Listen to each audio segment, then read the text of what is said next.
Good evening friends. Study of English literature के channel पर आप सभी का स्वागत है। दोस्तों, आज हम अल्फ्रेड लॉर्ड टेनिसन की एक पोएम ब्रेक ब्रेक ब्रेक को शुरू करने जा रहे हैं।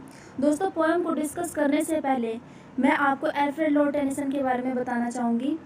Alfred Lord Tennyson Victorian age से बिलोंग करते हैं और इन्होंने दोस्तों ये पोएम जो है लिखी थी रिटन इन 1835 एंड पब्लिश्ड हुई थी 1842 में।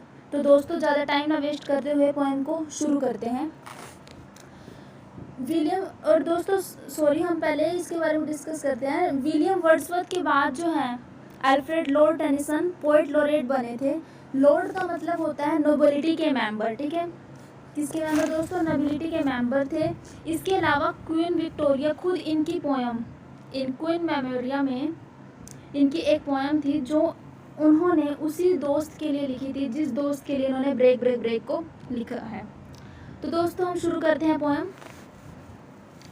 इस पोएम में जो है दोस्तों ये पोएम जो है एक एलिजी है। This poem is an elegy.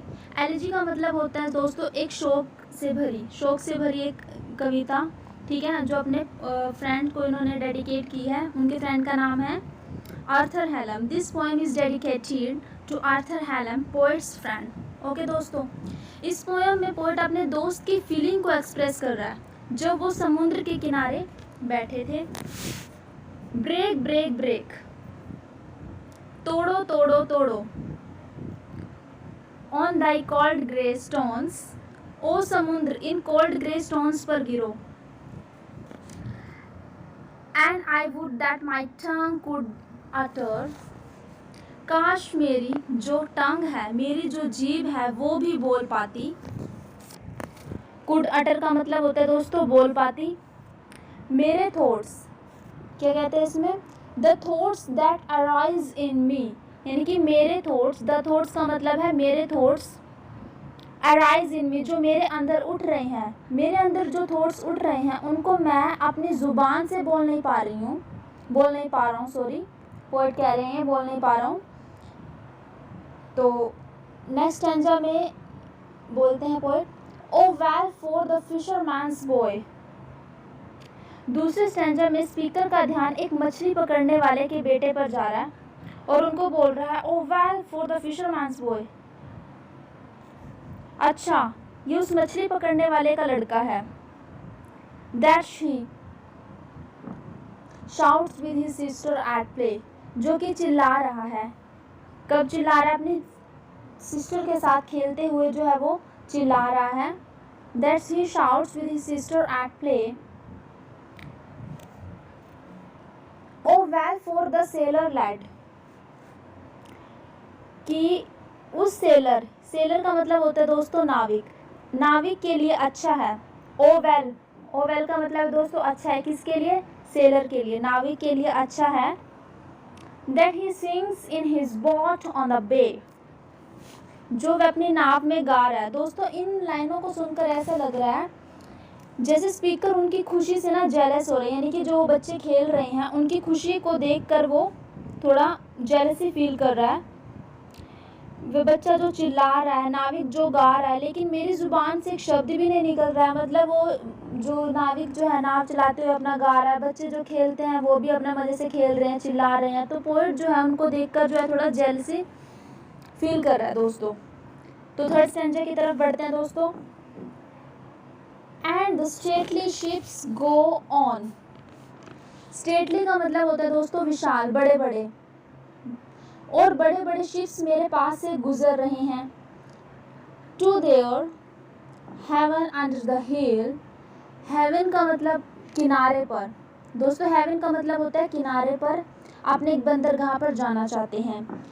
Under the हिल, कुछ जो है हिल के नीचे से गुजर रहे हैं। But O for the touch of vanished hand, but O for the touch of vanished hand. Vanished का मतलब होता है दोस्तों गायब। उसके दोस्त का जो हाथ है ना, हाथ वो गायब हो चुका है। मतलब उसके दोस्त का हाथ यहाँ पर मौजूद नहीं है, क्योंकि उसका दोस्त भी मौजूद नहीं है, उसकी डेथ हो चुकी है। दोस्तों, मैंने बताया ना, एलिजी जो होती है किसी की डेथ के ऊपर लिखी जाती है, एक शोक से भरे। एलिजी का मतलब वैसे दोस्तों शोक से भरा एक गीत होता है, ये ऐसे ही एक शोक भरी एक कविता है, ठीक है। तो यहाँ पर उसका दोस्त मौजूद नहीं है क्योंकि उसका दोस्त जो है मर चुका है दोस्तों, ठीक है। उसको वो टच नहीं कर सकता, उसके मिल नहीं सकता उससे, ठीक है दोस्तों। उसके बाद अगली लाइन में क्या बोलते हैं poet, and the sound of a voice that is still. Still का मतलब है बिल्कुल शांत हो चुकी है। एंड द साउंड यानी कि उसकी जो आवाज़ है वो भी नहीं वो सुन सकता है। पोएट कह रहे हैं कि वो अपने दोस्त की आवाज़ तक नहीं सुन सकता है। फोर्थ स्टैंजा की तरफ बढ़ते हैं दोस्तों। फोर्थ स्टैंजा में पोएट कहते हैं ब्रेक ब्रेक ब्रेक, फिर से बोलते हैं तोड़ो तोड़ो तोड़ो। At the foot of thy crags, ओ समुद्र तुम्हारी लहरें बार बार उन रॉक्स पर गिर रही हैं, ठीक है। रॉक्स, क्रैग्स का मतलब होता है दोस्तों यहाँ पर रॉक्स। जो चट्टानें होती हैं उसको बोलते हैं crags. But the tender grace of the day that is dead, but the tender grace of a day that is dead, मतलब मैंने जो अपने दोस्त के साथ समय जो बिताया है वो लौट कर अब वापस नहीं आ सकता। Will never come back to me, वो वापस नहीं आएगा। वो ब्यूटीफुल डेज जो है वो कभी लौट कर वापस नहीं आएंगे। पोएट जो अपने फ्रेंड को याद करते हुए ये बात बता रहा है। तो दोस्तों आपको ये पोएम कैसी लगी, समझ आई होगी, अच्छी तरह से हमने आपको एक्सप्लेन किया है। धन्यवाद दोस्तों।